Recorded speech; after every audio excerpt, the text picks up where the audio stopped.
una superproducción RCN.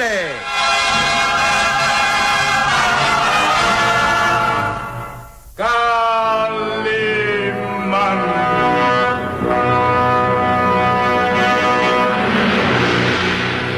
Caballero con los hombres. Galante con las mujeres.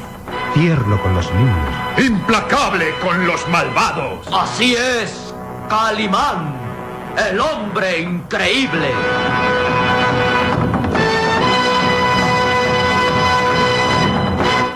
En su nueva aventura escenificada en México.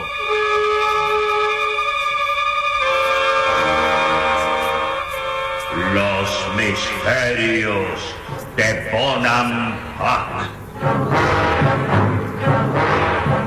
Interpretados estelarmente por el primer actor, Miguel Manzano, con Luis de Alba, Genoveva Pérez, Roberto Reséndiz, Dolores Muñoz Ledo, Eduardo González Pliego y como narrador Isidro Olace. E interpretando a Calimán, el propio Calimán. Un libreto original de Víctor Fox.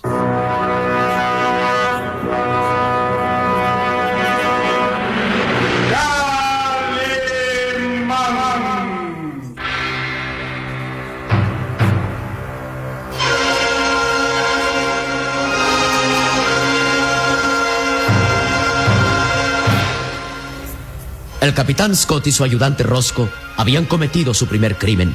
Sorprendidos por la presencia de un muchacho lacandón, Pedro Macó, el pequeño hijo de Chan Macó, cuando hablaban de la traición que fraguaban, o sea, apoderarse de todas las riquezas y matar al profesor Mendoza y a los lacandones, el capitán ordenaba a Roscoe que detuviera al muchacho.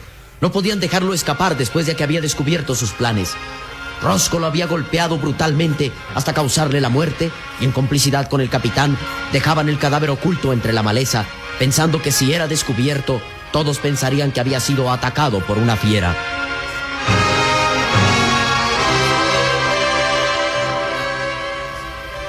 La expedición había hecho alto en un claro de la selva.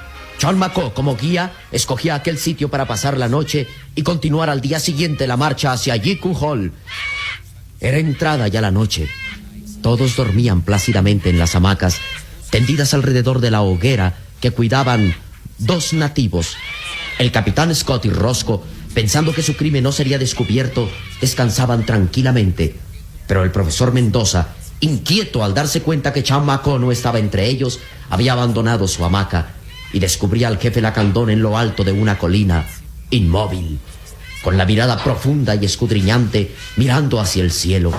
El anciano antropólogo se acercó hacia él. Chan Macó, ¿qué sucede? Nohotzul, haces mal en no aprovechar la noche para dormir. No podía hacerlo al ver que abandonas el campamento. ¿Qué sucede? Te veo preocupado. Sí, el corazón de Chan Macó está triste y temo por la vida de mi hijo, Pedro Macó. ¿Tu hijo? ¿Qué pasa con él? Mi hijo no está en el campamento. Nadie lo ha visto. Venía con nosotros. Yo lo vi avanzar junto con los Tumben Kuchov. Vigilaba que las bestias avanzaran al lado de los cargadores. Sí, y mi hijo Pedro Macó conoce estas selvas. Es un muchacho fuerte, valiente, pero no está en el campamento. Chan Macó tiene miedo de que su hijo haya sido atacado por una fiera. No, no lo creo. El muchacho es inteligente y conoce la selva como lo has dicho. Tal vez se ha alejado para explorar por los alrededores. Es un muchacho inquieto No. Pedro Macó no abandona campamento sin mi permiso. Mi corazón presiente una tragedia. Vamos, creo que exageras. Nohotzul, levanta tus ojos a la noche y ve hacia allá. La luna está roja. Es cierto. La luna está roja. Se me oculta entre los nubarrones. ¿Eso significa algo malo, Chan Macó? Cuando la luna está roja, anuncia sangre, anuncia muerte.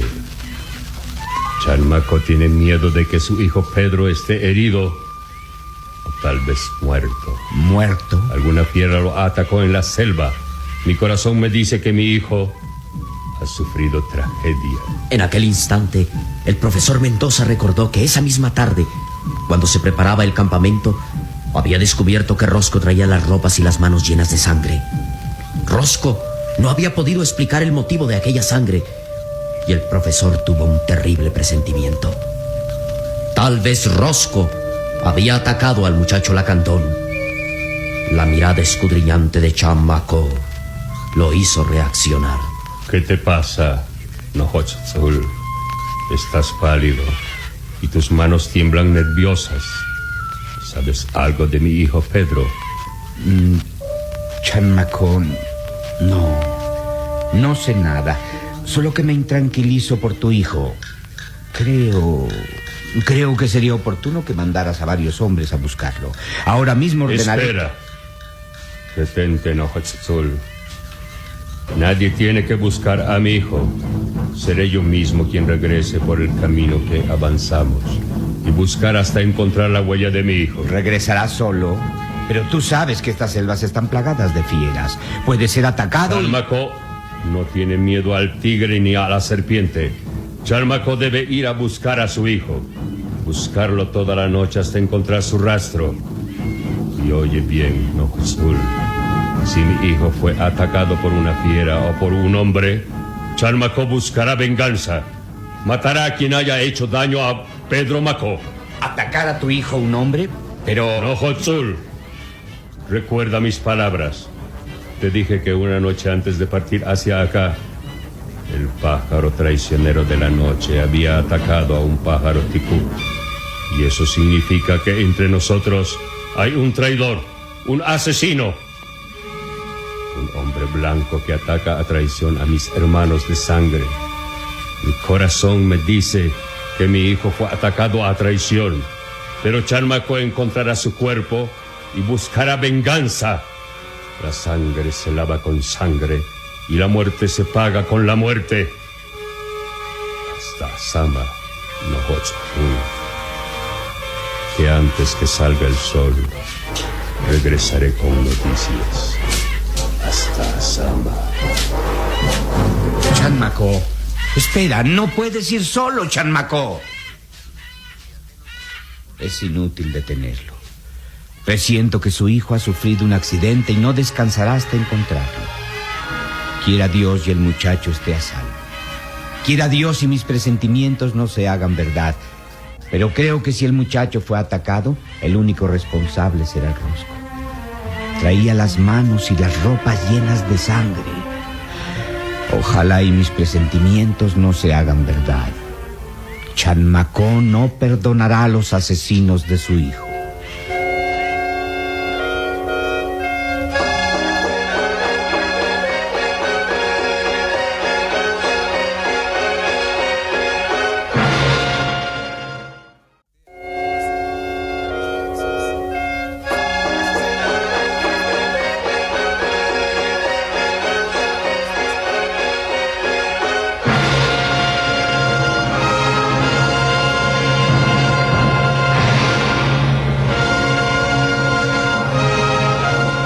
El profesor Mendoza regresó al campamento. Aunque estaba agotado por aquel día de dura jornada, sus ojos se resistían a cerrarse buscando el descanso. Lentamente llegó junto a la hoguera que atizaban dos nativos, o Winnick, y encendió un cigarrillo, quedando inmóvil y pensativo. Una sombra se deslizó por su espalda y el profesor reaccionó interrogante. ¿Quién es? Yo, profesor. ¿Qué sucede? ¿Lo he asustado? No, capitán. Solo que estoy nervioso, inquieto, eso es todo. Sí, yo me he dado cuenta de que no ha ido a descansar a su hamaca. ¿Qué sucede? Sabe que el pequeño hijo de Chanmaco ha desaparecido. El muchacho no llegó con nosotros al campamento. Chanmaco está intranquilo y ha regresado a buscarlo. Ay, eso lo preocupa. ¿O qué nos importa a nosotros lo que le sucede a un indio? Chanmaco teme que su hijo haya sido atacado por una fiera. Oh, sí, es probable. En estas malditas selvas no puede uno descuidarse un momento. La muerte es hecha cada instante. Pero el muchacho es inteligente y conoce estos lugares como la palma de su mano. Su padre, Chanmaco, lo ha enseñado a conocer las veredas y apartarse del camino de las fieras.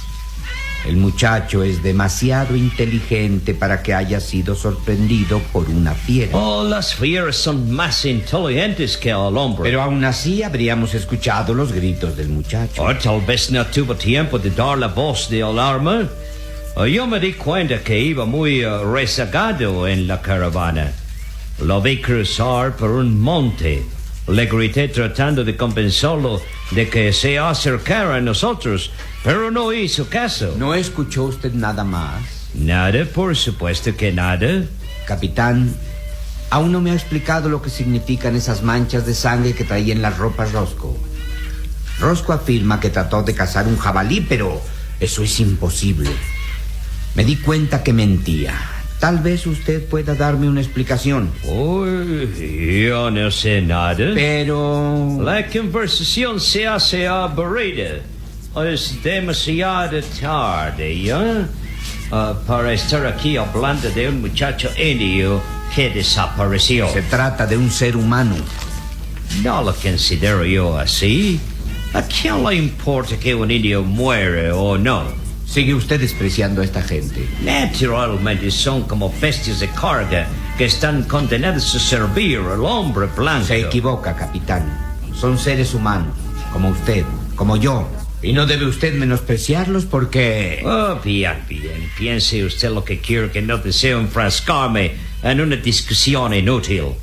Además, no creo que Chan Maco encuentre a su hijo. ¿Por qué? Oh, las barrancas que cruzamos son demasiado profundas y Chan Maco no encontrará el cadáver de su hijo. ¿El cadáver? Luego usted asegura que está muerto. ¿No es eso lo que todos suponen? ¿Y por qué dice usted que el cadáver está en la barranca? ¿Acaso usted lo vio caer? Conteste. ¿Fue usted testigo de su muerte? Profesor, estoy muy cansado para discutir. Buenas noches, sir. Buenas noches. Sabe algo más, estoy seguro. Su mirada es de traición. Sabe algo más y se niega a revelarlo. Estoy seguro.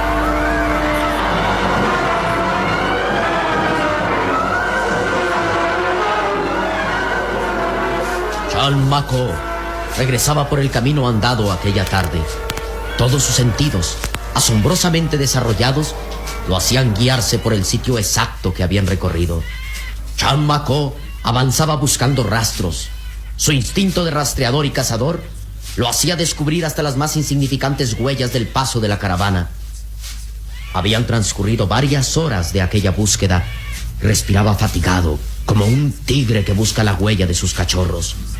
De pronto, Chan Maco descubrió algo. Sangre.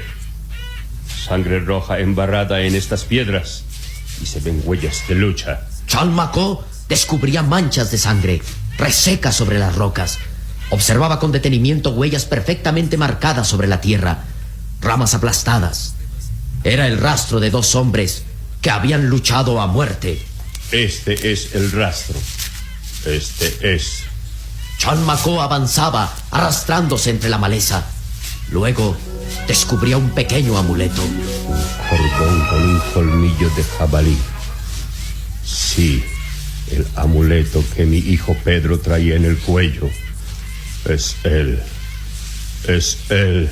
Chan Maco avanzaba febrilmente entre la maleza y de pronto descubrió un cuerpo semioculto entre las rocas.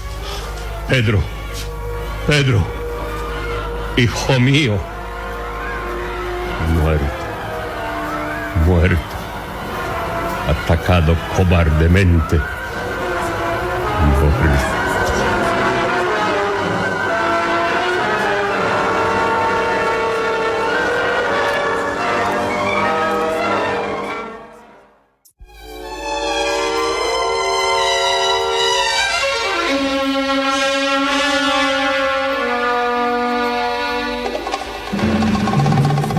Lejos, en la ribera del río Jataté, Calimán y Solín buscaban alguna ruta para proseguir la marcha a través de la selva. Los días de ayuno y marchas forzadas habían dejado su huella en el rostro de Calimán, que se veía barbado, con las ropas hechas jirones, y avanzaba seguido del pequeño Solín. Calimán, ¿Qué es lo que buscamos? Un camino por el que podamos proseguir la marcha. Creo que bordeando el río encontraremos una ruta más fácil. Calimán avanzaba apartando las gruesas ramas y lianas que se convertían ya en una pesadilla, en una gigantesca trampa de la naturaleza que les impedía el paso. Calimán avanzó hasta llegar a la orilla del río y por un instante sus azules ojos miraron extasiados el panorama. No podemos negar que la vista es maravillosa. El anchuroso río Hatate avanzando tranquilamente. Eso quiere decir que tendremos como tumba un maravilloso panorama. Ánimo, Salim, que mientras hay vida hay esperanza. Si por lo menos pudiéramos construir una otra balsa, avanzaríamos rápidamente por el río. Pero eso es imposible. Toda esta zona está cubierta de arbustos y maíz. Sí. Creo que... ¡Cuidado, Salim! El muchacho había caído entre la maleza que bordeaba la orilla del río. Calimán acudió presuroso en su ayuda, sacando al muchacho de aquellas aguas pantanosas de la ribera. Debería ser más prudente, Salim. No se puede andar con mucha confianza. Toda la ribera del río es pantanosa. Sí, ahora me doy cuenta. Pero tropecé con algo y... Mira, Salim. Mira lo que hay allí oculto entre la maleza. Parece una lancha. Sí, es una canoa india, construida de un grueso tronco de árbol. La corriente del río la arrastró hasta este lugar y quién sabe cuánto tiempo ha permanecido oculta entre la maleza. Calimán, ¿crees que pudiera servirnos? Bueno, está medio destrozada de uno de los costados, pero creo que podríamos repararla. Y esto sería nuestra salvación, Salim. En esta canoa podemos navegar río abajo. ¿Crees que resiste el peso de todo? Lo sabremos cuando la hayamos reparado, pero casi puedo asegurarte que es nuestra salvación. Navegaremos a bordo de esta canoa y podremos llegar a San Lorenzo. Hay que avisarle a Pecha, Mariela. Tenemos que reparar la canoa y lanzarnos río abajo. Eso es maravilloso, No cantes victoria aún, Salim. Estas canoas son resistentes. Los nativos que las construyen saben acondicionarlas para navegar por las turbulentas aguas del río, pero la madera está medio podrida, ¿observas? Aún así intentaremos repararla. Pronto regresa a nuestro campamento improvisado y hazle saber a Pecha, Mariela, que tenemos una esperanza de salvación. Tal vez esta misma tarde estaremos navegando hacia la salvación.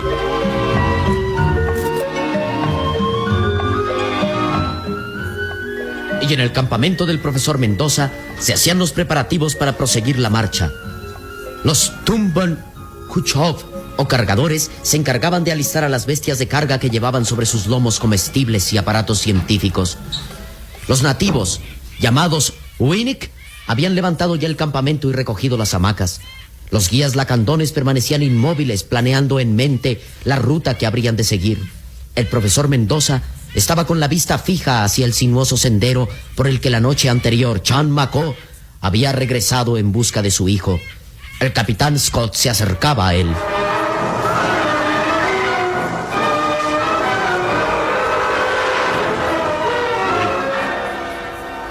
Bien, ¿qué esperamos? Ha amanecido y debemos proseguir la marcha. No lo haremos hasta que regrese Chan Maco. ¿Cómo? ¿Pero aún no está de vuelta? No, capitán. Se ha pasado la noche fuera del campamento buscando a su hijo. Pero no vamos a pasarnos el día entero esperando que regrese ese salvaje. Recuerde que aún estamos lejos de Ikuhol. Es inútil lo que usted diga. No daremos un solo paso hasta que Chan Maco regrese. Además, sería inútil intentarlo. Todos los guías lacandones no se moverán de aquí sino hasta que Chan Maco regrese. Es el jefe del clan o familia más numerosa y nadie hará nada hasta que lo ordene. Capitán. ¿Qué sucede, Roscoe? Vean, hacia allá, por el sendero de la selva. Chan Maco regresa. Es verdad. ¿Pero qué es lo que trae en brazo?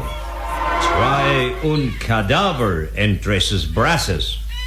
Es su hijo. Lo encontró. Sus presentimientos se hicieron verdad. Encontró al pequeño Pedro Maco muerto.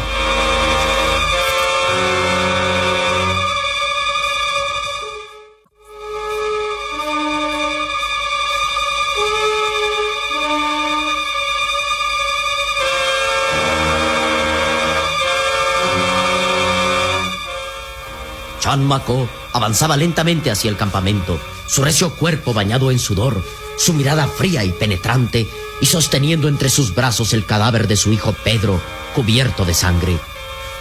Se hizo un silencio absoluto, y los otros lacandones inclinaron la cabeza en señal de respeto.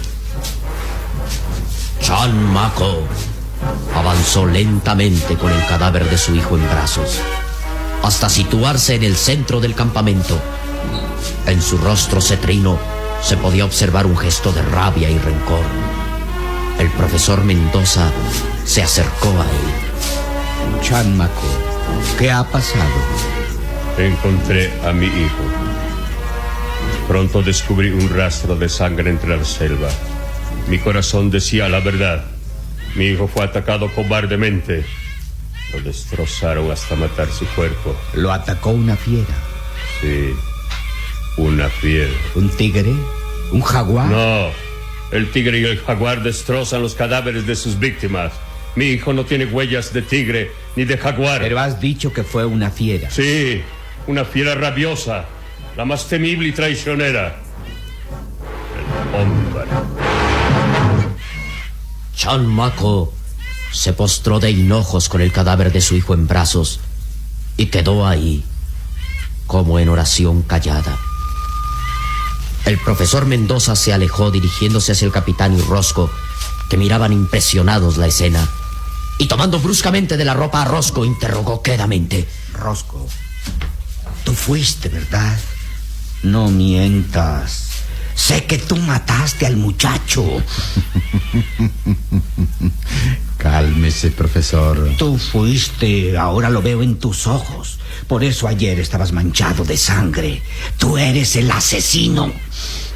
Canallo. ¿Sabes lo que te espera? Sí, profesor. Los lacandones no perdonan un asesinato.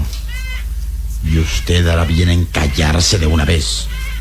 Piense que nuestras vidas están en peligro. ¿Comprende? Todos podemos morir.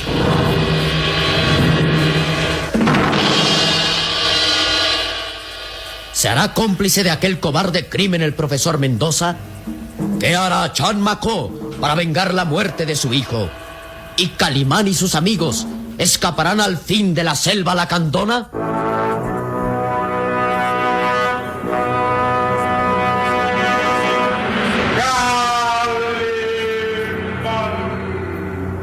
En nuestro próximo programa habrá más emoción y aventura en Los misterios de Bonampak. Y recuerde, donde se halle una injusticia que reparar, o la emoción de una aventura, o la belleza de una mujer, ahí está